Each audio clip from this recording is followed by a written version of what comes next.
And we're back with another Sculpt Session Sunday with my beautiful Miss Mans. Hello. And today, Mandy and I are going to be talking about off-season blues and loving your body in the growth season. So, both of us are currently in an off season. Neither of us are in prep. This may be an episode that's a little bit more tailored for competitors, but if you are someone who is in a growth phase right now or is working on building more muscle, not necessarily in the fat loss slash leaning out phase, a lot of these things are going to hit home for you because let's be real, the growth phase comes with its own negatives and positives, just like anything else. And one of the first things that I know I've personally struggled with as a competitor, as someone who's seen myself lean and with a tighter physique and with lines and with shreds, is seeing myself softer and less defined. And this is something that happens post prep when you're reversing, when you're growing, when you're putting on muscle. You do get soft. You can't be shredded and lean all around, especially if you want to be healthy. So, Vance, I want to jump right into asking you a question. And what hits the hardest for you right after prep ends? Is it feeling softer? Is it seeing yourself maybe fluffier, seeing the lines fade? Like how does that hit? How does that bother you? And is that what hits you the hardest when prep ends?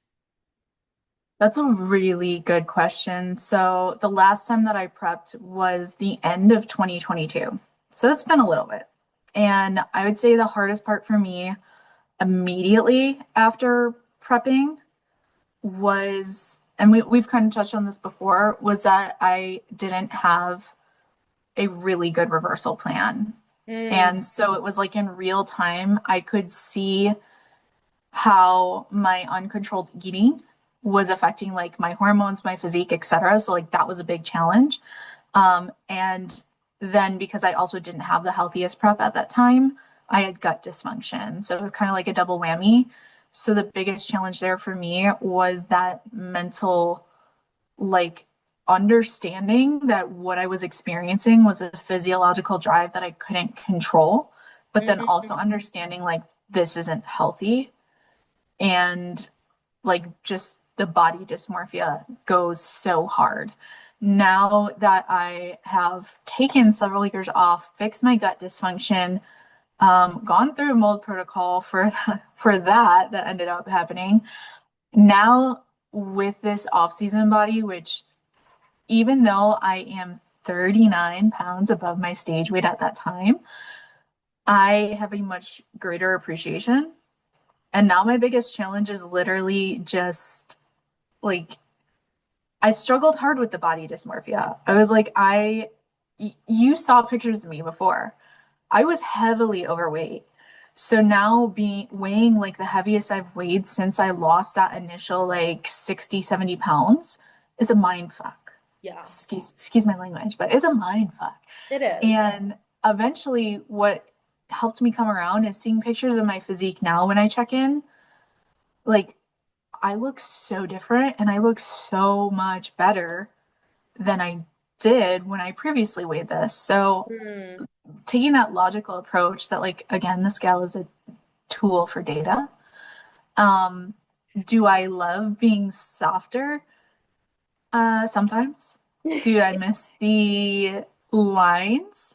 Yeah, especially in the abs. But also, I can objectively step back and be like, this was needed. I look at my stage photos now and I'm like, who is that string bean? We never would have, we were not going to get a pro card looking like that. Yeah. So Yeah. I And don't know if that really I like resonates. what you just said that sometimes do you like it? Sometimes not, and that's fine. Like that is so beyond normal to have those moments where it's like I miss my abs, but I like my ass, but I miss the shreds, but I like my ass. Like it's okay to have those moments because the reality is it is an emotional roller coaster. It is a mind fuck. There are so many things that go in to being in an off season or to reversing out of being super lean. And I want to kind of step away from the bodybuilder, like the bodybuilder perspective of it and look at, all right, you lost a lot of weight. You were very lean. and now you're putting on healthy weight, and like that is a mind fuck because you see the scale going up, and a lot of the times that scale, the number that we associate on the scale with how we feel about ourselves could then dictate how we look at ourselves. And I currently weigh pretty much the same amount that I weighed when I started my fitness journey, but when you look at the physique difference of then versus now, then you're able to be like, all right, like weight might be the same. Muscle weighs a lot. There's a whole lot more muscle here. Like you can see things differently. And we actually did do, for anyone listening and relating to the body dysmorphia aspect of the conversation, we did do a podcast about body dysmorphia, how it affects you, how it impacts you. We've also talked about, the scale and taking it out of the equation if it's really messing with your brain, or how to go about being able to get on the scale without that messing with your brain. And I think that those are very powerful things to understand and to learn about yourself, as well as now bouncing back in the bodybuilder aspect. When you are coming out of a prep and you are going into a growth phase, there's a lot of shit going on internally. Your Oh hormones, yeah. your gut health, your everything. So you having some mental, like, hard moments, that doesn't mean that there's anything wrong with you. Like that is a part of bodybuilding. And yes, there is the aspect of having the willpower of stick to the fucking protocol and you'll be good. But there's also the aspect of you have an issue, figure out what that issue is, go get blood work done with Mandy, figure out what that issue is, get to the root of the problem, because everyone comes out of prep with something, with either a lost period or their gut isn't in a good place or their metabolism is slower or whatever. There's always a little something that could be improved, if not a big something. And when you push that aside and you're just like, oh, well, I'm done with prep, so like let me just enjoy my off season, you're adding more to the problem. So in a growth season, one of the biggest things of battling those off-season blues is understanding what is even going on in your body. It's looking at your off season as a healing period and then a growth period, depending on what your goals are, and not and jumping into with the growth season is not having deadlines and not having that urgency for yourself to get back on stage or to stay lean for a certain amount of time or to gain a certain amount of weight because that's what your favorite influencer or whatever is doing. Like everyone's journey is so very customized to them. Everyone's growth season, everyone's off season is so different, and everyone struggles with something in the growth season, whether it's mental, whether it's physical, whether it's a mix of both. So my next question for you is what challenges your mindset the most in the off season besides the body dysmorphia, or is that like your biggest thing? So definitely my biggest thing is the body dysmorphia. It's something I've struggled with my entire life, and that has been the biggest challenge. But I will say my biggest asset in this growth season has really been having an appreciation for Mm, health, really truly appreciating. Like I look back, and I think this will probably help people as well in their off season going through a growth phase. You need to plan. You really need to plan. You have to have a good relationship with your coach. You have to have good communication with your coach, because I know some people also decide to ditch their coach the second prep is over. I think that's a huge mistake. huge. Um, what I also think is a huge mistake is if your coach, and this is you and I are in the same boat here, if your coach doesn't give you a proper reversal plan or sit you down and be like, this is what we're going to do. Like, that's what helped me a lot when I Same. finally healed everything, was being like, okay, I need to gain this weight. I feel so much better than I did when I was in prep, even though, yes, I missed the lines and treads. I needed to heal my hormones. And now I saw opportunities that were missed by my previous coach. So I've gotten on HRT. I feel a million times better. I sleep a million times better. My mood is a million times better. And understanding from a logical standpoint, our division, the division Sasha and I are in, bikini, any division really, is constantly evolving. And improving. So, yes. So I was initially kind of depressed almost that, you have a goal, you get to stage, and then after that, it's like, when's the next When's the competition? next? And people keep asking you that too. And it kind of, if you let it, it will put pressure on you, but they're just excited for you and they Yeah. just want to understand what you're doing. And so, really, coming out of that and looking at what the pros look like, realistically, what do I need to build? Because you're not going to put 30 pounds of muscle on in 1 year. Like it doesn't even matter if you're on PEDs. That's just not going to happen. Like, so taking that logical approach of like, am I softer than I need to be? No, this is exactly where I need to be. I have more muscle tissue than I did before. I am on HRT now. So my body is responding better to the weight that I'm putting on. It's making it muscle. It's not all body fat. So taking that logical approach helped me. I know I got off on a little tangent there, but No, that was amazing. That was amazing because that brings me, and thank you so much for sharing about the things that you're doing in your growth season to make yourself feel good. And you mentioned a couple of the things. The first thing that I want to touch on is the growth season reframe and reframing your mindset around the growth season as yeah, okay, maybe you miss the shreds, maybe you miss being lean, maybe you miss having that specific show day, but you know that right now is the growing time. You know that right now is the time when improvements are happening, when you're making the biggest changes in order to keep up with the evolution of the sport and be competitive because that is your goal. That's my goal is to be competitive in the sport. And in order to do that, you need that like we need this time. We need to grow, we need to put on muscle, we need to just the push. Like that is the whole point of it. And having that reframe rather than, constantly missing the stage, constantly missing being lean, like where the mind flows, where the mind goes, energy flows. So if your mind is constantly in a state of I'm missing something, I'm so upset that I don't have prep, I'm so upset that I don't have a stage date and a show date and this and that, you're not going to actually be able to appreciate the season. Because the reality is that when prep starts again, yes, you might have no problem eating less calories and being super strict with your cardio and being super strict with all of your things because you are an athlete. I am an athlete. These are things that we will do because we have a goal set and we will go after it. But you will also miss certain things about the off season. Like if you and your man want to go out for dinner, you can't do that in prep.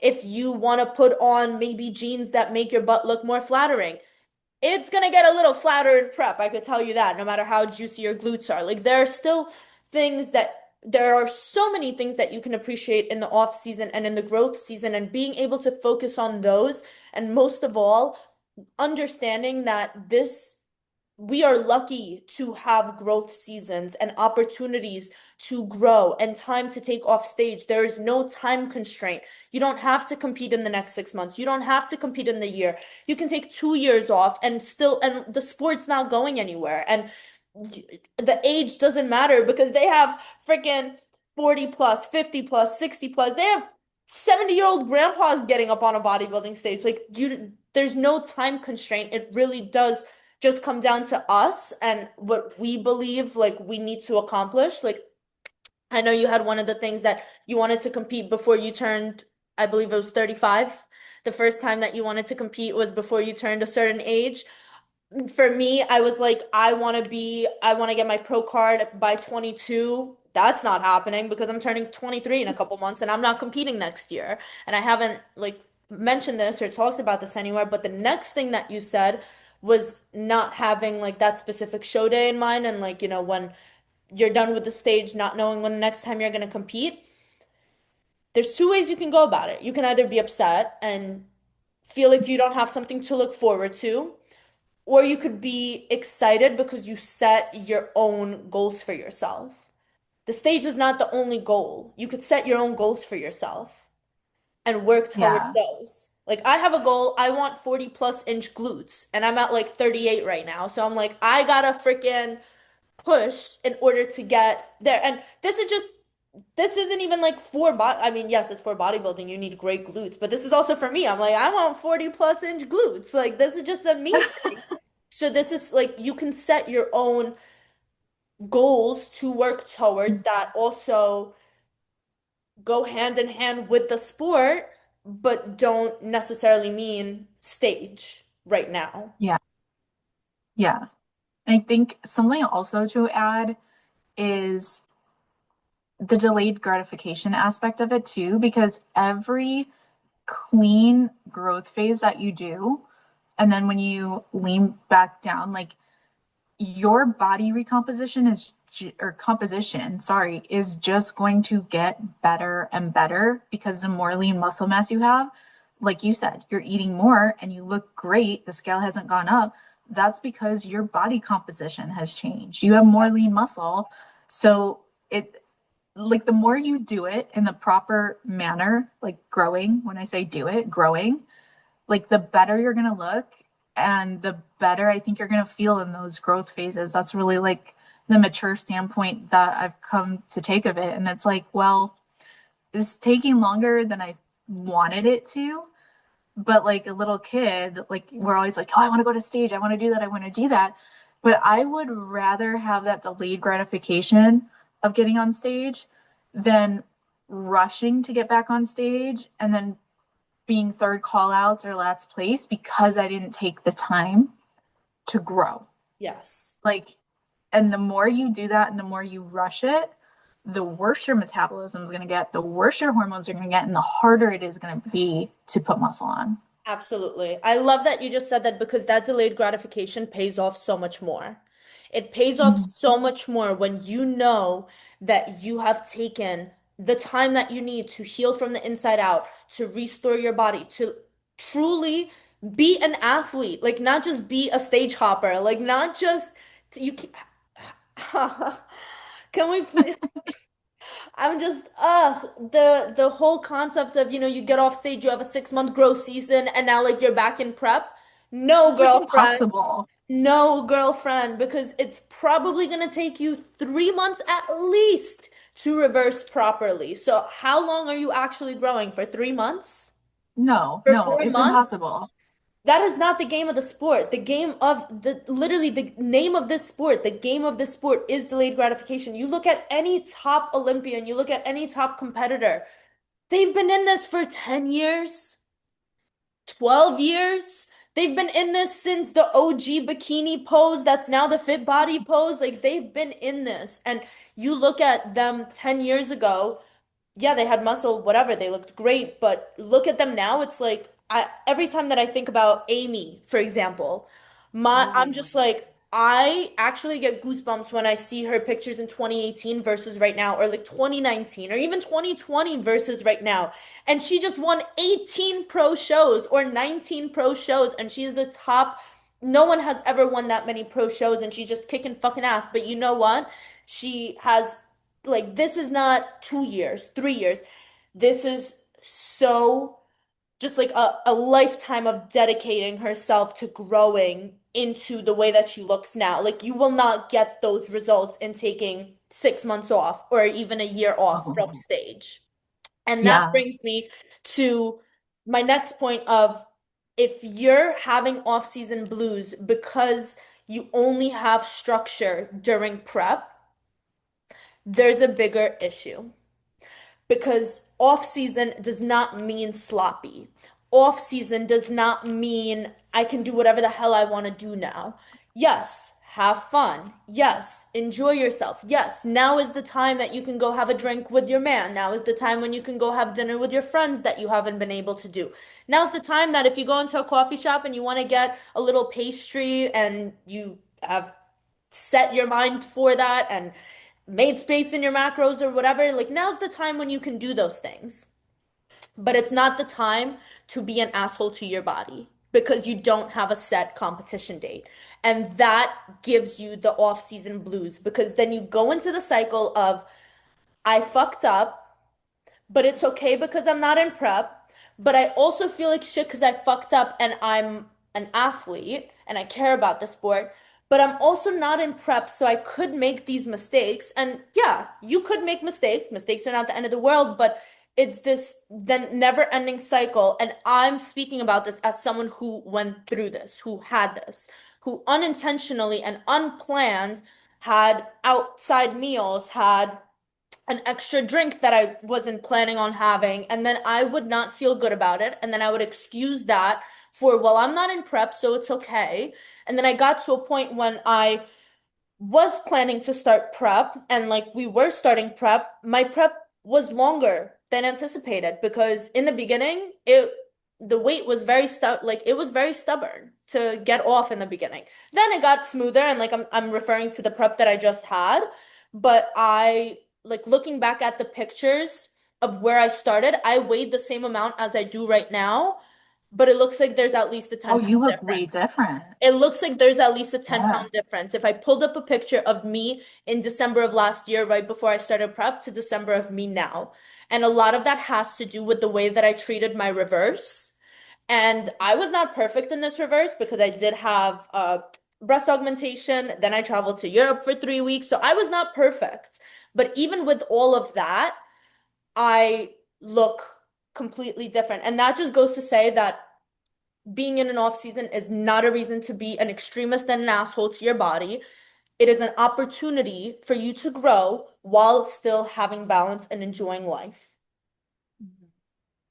And I'm very Totally. passionate about this because I see some I know. competitors that are in their off season and they're acting like assholes to their bodies, and then they complain that they don't like being in an off season because they miss their shreds and because they get too fluffy. It's like you didn't get too fluffy, you made yourself fluffy. Mhm. There's a very big difference. Yeah. Yeah. So And also, how much of that fluff is actually body fat versus inflammation? that There's that's a that. really big one. That's That. a really big one. So what I oh, excuse me. What I want to ask you is what keeps you grounded when you're in your off season, or what is like a non-negotiable or non-negotiables for you during an off season in order to maintain your athleticism, if that's a word. If that's That a is a word. word. If that's a word. Yes. Yes, it Good. is. Um, You got that's a what I great. was saying. You I knew understood exactly. me. Yeah. I always pick up what you're putting down, girl. Um, that's a great question. And I'll be 100% honest, I did struggle a little bit with this, and I've actually had a few conversations with my coach. And this is why it's also important, again, everyone, to have a coach that you trust and to have a coach that you have good communication with. Because anytime I started feeling like not like an athlete, because really when it comes down to like being an athlete is it's an identity you choose to have for yourself, right? So I'd be like, oh my God, the scale is X amount up, or I look this way. I don't feel like an athlete. And I would go to my coach with that, and he'd be like, Boo, you need to like stop. You need to stop right now because arguably being an athlete and being athletic, a huge portion of that takes place up here in your brain. And he's like, athletes have they're doing the hard stuff. Off season for some people is easy. Off season for other people is the hard stuff. And for me, it's the hard stuff. Ditto. And yeah, so for me, he's like, no, you are an athlete. This is an athlete mindset. You're doing the hard stuff. You're healing. You're doing what you need to do. So what keeps me grounded is really that mindset about how I see my growth phase now. Mm, Like it has a purpose. yeah. This is not a go wild card. Yes, I can have a pastry with my coffee, but also it's choosing to have it. It's not being like this is off season, so it's an excuse. It's like I am choosing to have this. I understand that I might be a little watery the next day. I don't have a stage date, so that's okay. And I also know that I get right back to it and I hit my steps and I hit my water and I'm going to feel good anyway. So, really, sleep, steps, water, meals, same routine that I would have in prep, just different amounts. That's what keeps me grounded. Doing the same thing I would do in prep, just a little bit tuned down, I per love se. that. I love that. And I wanna, and I'm with you on that. I'm the same exact way. Those are the things that keep me grounded. also finding the things that I love and appreciate about the off season. And I absolutely loved what you just touched on about, the mindset of an athlete and sometimes not feeling totally like an athlete. And I can relate to that so hard. I had that moment literally 3 months ago. After having a breast augmentation, I was out of the gym for 6 weeks. I was still tracking my food. I was doing everything other than training. And then as soon as I got clearance to train, 2 weeks later, if not even less, we were going to Italy for 3 weeks. And Hmm. I remember when I got back, I was itching out of my skin to be back in a routine because I was starting to have imposter syndrome. I was Yeah. starting to have imposter syndrome badly because and it was the bad thoughts in my head, and I always like to think about this as like a devil angel kind of situation, like because the devil will always, whether you're religious or not, we all know that the devil is bad, and like this is like a Hmm. bad, like a negative kind of thing, and like it will always find the worst and make you feel the worst and make you focus on the worst. And for me, I would have that like on both shoulders, and it would always be like during that time it was always, how many times have I worked out in the last 3 weeks? I haven't tracked a single meal in the last 3 weeks. I have not hit my protein goal in the last 3 weeks. And that, I would hit my steps, I would hit my water as much as I could. But that, like, I had a moment where I was like on the verge of like spiraling because I did not feel like an athlete. I didn't feel like I looked like an athlete. I was not happy with how I was looking. I was feeling very inflamed after traveling and after all of these things. And the thing that really helped reground me and reset that was knowing that I could very easily get right back into my things, get right back into my steps, into my meals, into everything. And once I got back into them, I wasn't trying to make up for lost time. I wasn't trying to fix what was done. And now, in hindsight, looking back at it, I think my body really needed that. Like 3 weeks without tracking meals, 3 weeks without doing any of that, 3 weeks of just being, I almost want to say someone other than an athlete, but I could never be someone other than an athlete because that is just me. Like I am to the core an athlete, and like I care like that much and that deeply, but it having that complete different lifestyle for those 3 weeks gave me so much more appreciation for the lifestyle that I live. And it also taught me to not give into a spiral or give into that wild card, because even when I did have those 3 weeks off, I was so on par with every meal had protein in it, even if I didn't hit 140 grams. Every meal had healthy fats, healthy carbs, like because I have these tools in my toolbox. So what I'm getting at here is you can have those moments where, and you will probably have those moments where you don't feel like an athlete or where you're having imposter syndrome, or if you add an additional layer to that and you're a coach like we are, it was like, oh shit, well, if I'm not doing these things, how can I expect my clients to do these things?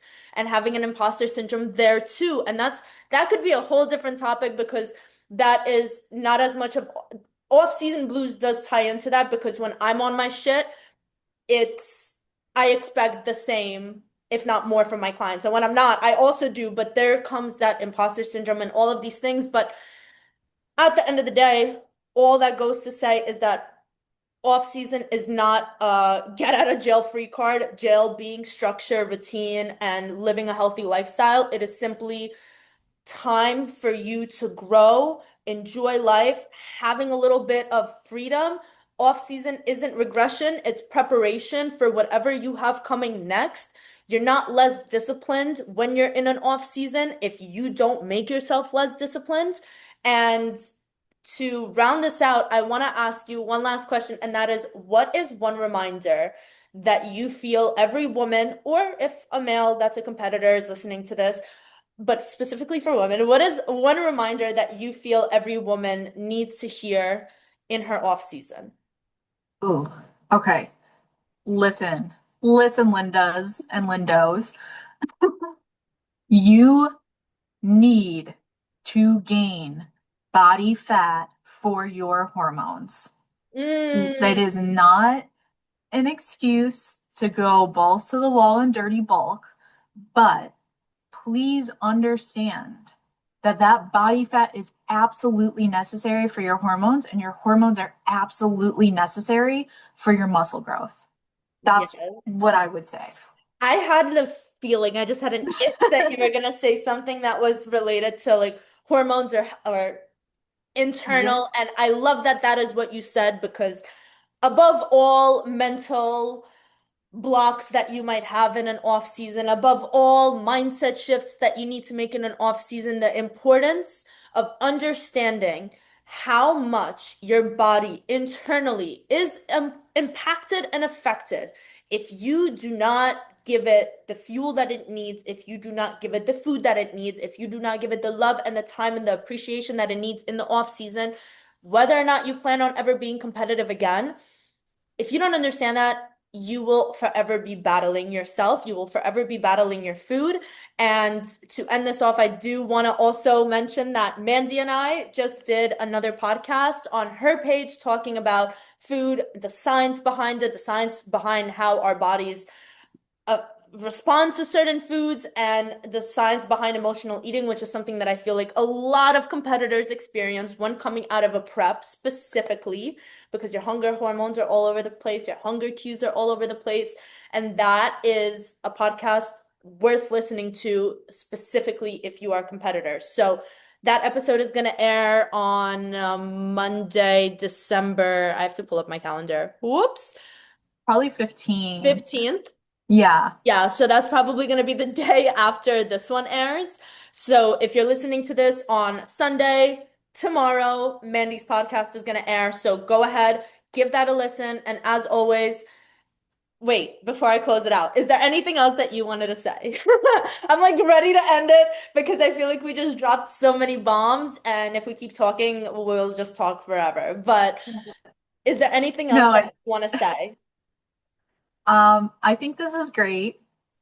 I think it's really important to understand whether you're an athlete or not, that it's okay to feel a little conflicted or sad or back and forth about, gaining a little bit of whatever, because the body fat is going to come with the muscles too, right? We just want to minimize it.